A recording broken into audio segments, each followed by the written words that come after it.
ಒಬ್ಬ ಪಾಶ್ಚಿಮಾತ್ಯ ಫ್ರಾನ್ಸ್ ದೇಶದ ಒಬ್ಬ ಮನುಷ್ಯ ಈ ದೇಶಕ್ಕೆ ಬಂದಿದ್ದ. ಅವನಿಗೆ ಭಾಷೆ ಬರುವುದಿಲ್ಲ, ಇಂಗ್ಲಿಷ್ ಇಲ್ಲ, ಫ್ರೆಂಚ. ಈಗ ಹೊರಟಿದ್ದ, ಮುಖ ಬಾಡಿತ್. ಒಂದು ಗುಡಿಸಲ ಕಂಡಿತು. ಆ ಗುಡಿಸಲದ ಸಮೀಪದಲ್ಲಿ ಒಬ್ಬ ಮುದುಕೆ ಕೂತಿದ್ಲು. ಆಕೆ ಈ ಮನುಷ್ಯನ ಕರೆದು ನಿನ್ನ ಹೆಸರೇನು ಅಂತ ಕೇಳಿಲ್ಲ. ಆಕೆ ಹೇಳಿದ್ಲು, ನಿನಗೆ ಬಹುತರ ಹಸಿವಾದಂಗೆ ಕಾಣಿಸ್ತದ, ನಿನ್ನ ಮುಖದ ಮೇಲೆ ನೋಡಿದ್ರೆ ನನಗೆ ಗೊತ್ತಾಗ್ತದ ಅಂದ್ಲು. ಆಕೆಯ ಭಾಷೆ ಅದ ಫ್ರೆಂಚ್ ಭಾಷಾ ಮೀರಿದ ಭಾಷೆ, ಆಂಗ್ಲ ಭಾಷಾ ಮೀರಿದ ಭಾಷೆ.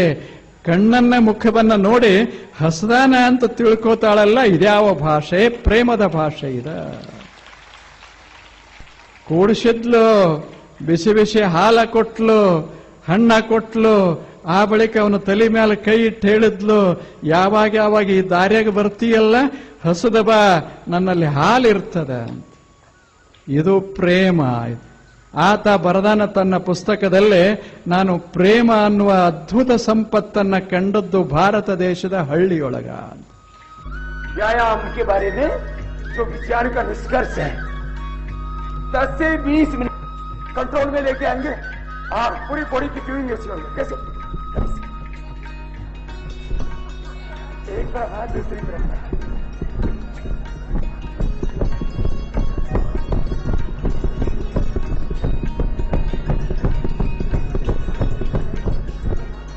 सुनो, ये तो अभी ट्रेनिंग दी थी, करवाना बाकी है.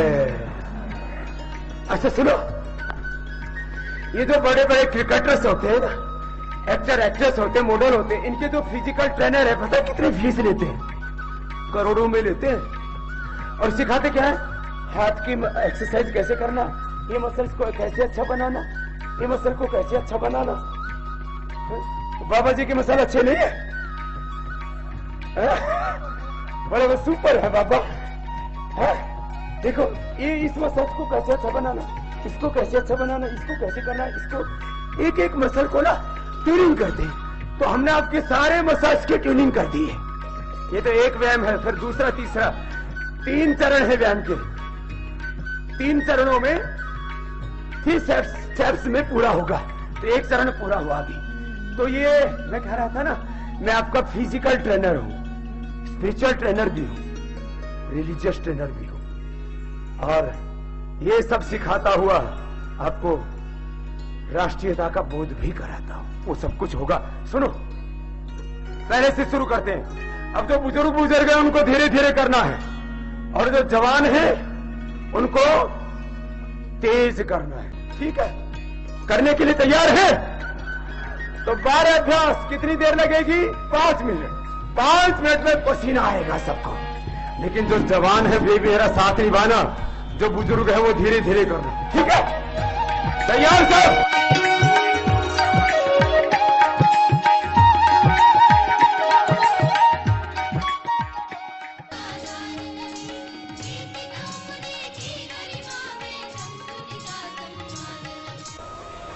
Today onwards, you have not taken food for 3 days. Today onwards, I will start a home library with 20 books, and out of which 10 books will be children books. Will you do it? How many of you will do it? Oh, very good. Children also do it. Okay. My daughter and son will enlarge this home library with 200 books. My grandchildren will lead a great home library to 2000 books. I consider our library is a lifelong treasure. I consider our library is lifelong treasure and precious property of our family. We will spend. Library, you would want to speak low voice. We will spend at least 1 hour at home library studying along with your family members. How many of you will do it? How many of you? If you start 20 books, it will become 200 books by your children. The 200 books will become 2000 books by your grandchildren. There is no other property in this world, the greatest property like your own home library.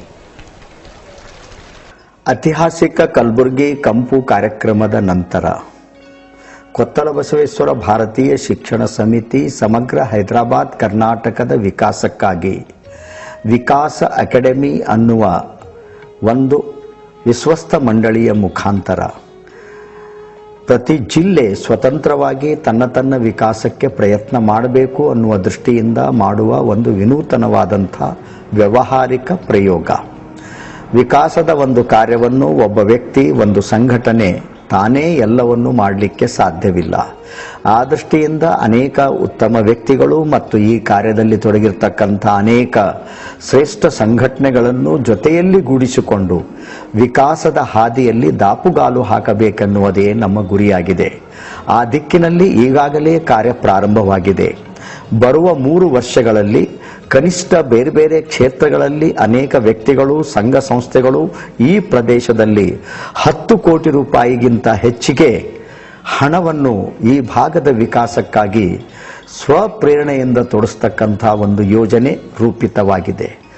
ನೇರವಾಗಿ ವಿಕಾಸ ಅಕಾಡೆಮಿಯ ಮುಖಾಂತರ ಪರಮಪೂಜ್ಯ ಸಿದ್ದೇಶ್ವರ ಸ್ವಾಮಿಗಳ ಮಾರ್ಗದರ್ಶನದಲ್ಲಿ ರಚಿತವಾಗಿರ್ತಕ್ಕಂಥ ಮಾರ್ಗದರ್ಶಕ ಮಂಡಳಿ, ಯಾವುದರಲ್ಲಿ ಬೀದರದ ಚಿದಂಬರಾಶ್ರಮದ ಶಿವಕುಮಾರ ಸ್ವಾಮಿಗಳಿದ್ದಾರೆ, ಗುರುರಾಜ್ ಕರ್ಜ್ಗಿ ಅವರಿದ್ದಾರೆ, ಕೊಪ್ಪಳದ ಗವಿಸಿದ್ದೇಶ್ವರ ಸ್ವಾಮಿಗಳಿದ್ದಾರೆ, ಚಕ್ರವರ್ತಿ ಸೂಲಿಬೆಲೆಯವರಿದ್ದಾರೆ, ವಿ.ಸಿ. ಮೂಲಿಮನಿಯವರಿದ್ದಾರೆ. ಹೀಗೆ ಅನೇಕ ಗಣ್ಯರೊಳಗೊಂಡಂಥ ಸಮಿತಿಯ ಸಲಹೆ ಮತ್ತು ಮಾರ್ಗದರ್ಶನದಂತೆ ಬರುವ 3 ವರ್ಷಗಳ ಕಾಲ 5 ಪ್ರಮುಖ ಕ್ಷೇತ್ರಗಳನ್ನು ಆಯ್ದುಕೊಂಡು ಅವುಗಳಿಗೆ ಹೆಚ್ಚಿನ ಒತ್ತನ್ನು ಕೊಟ್ಟು ಉಳಿದ ಕ್ಷೇತ್ರಗಳ ಬಗ್ಗೆಯೂ ಕಾರ್ಯವನ್ನು ಮಾಡುವ ನಿರ್ಣಯ ಮಾಡಿಕೊಂಡು ಗ್ರಾಮ ಮತ್ತು ಕೃಷಿಗಾಗಿ ಕಾಡಸಿದ್ದೇಶ್ವರ ಸ್ವಾಮಿಗಳ ಮಾರ್ಗದರ್ಶನದಲ್ಲಿ ಕಾರ್ಯಕ್ರಮ ರೂಪಿತವಾಗುತ್ತಿದೆ.